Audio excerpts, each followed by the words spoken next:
బాలీవుడ్లో Housefull, golmaal, welcome లాంటి comedy ఫ్రాంచైజీలు చాలానే ఉన్నాయి.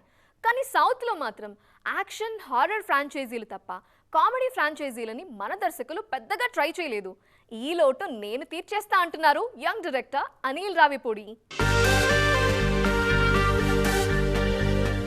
కమర్షియల్ సినిమాకి కామెడీ టచ్ ఇస్తూ సూపర్ హిట్స్ అందుకుంటున్న దర్శకుడు అనిల్ రావిపూడి.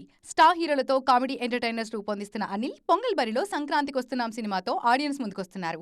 ఈ సినిమా ప్రమోషన్ సందర్భంగా ఇంట్రెస్టింగ్ అప్డేట్ ఇచ్చారు అనిల్ రావిపూడి. F2తో బ్లాక్ బస్టర్ హిట్ అందుకున్న అనిల్ రావిపూడి ఆ సినిమాకి సీక్వెల్ గా F3ని రూపొందించారు. సీక్వెల్ అనుకున్న రేంజ్ లో పర్ఫామ్ చేయలేకపోయినా త్రీక్వెల్ కూడా ఉంటుందని చెప్పారు. ఇప్పుడు అదే బాటలో లేటెస్ట్ మూవీకి కూడా పార్ట్ 2 చేసేందుకు రెడీ అవుతున్నారు. సంక్రాంతికి వస్తున్నాం సినిమాకి పార్ట్ 2 చేసే ఆలోచన ఉందన్నారు అనిల్ రావిపూడి. కథపరంగా ఆ స్కోప్ ఉందని, ఇప్పటికిప్పుడు కాకపోయినా ఈ సినిమా లీడ్ గా ఓ ఫ్రాంచైజ్ గా రూపొందించే ఆలోచన అయితే ఉందన్నారు. ఈ అప్డేట్ తో టాలీవుడ్ లోనూ కామెడీ ఫ్రాంచైజ్ల జోరు మొదలవుతుందంటున్నారు ఇండస్ట్రీ జనాలు.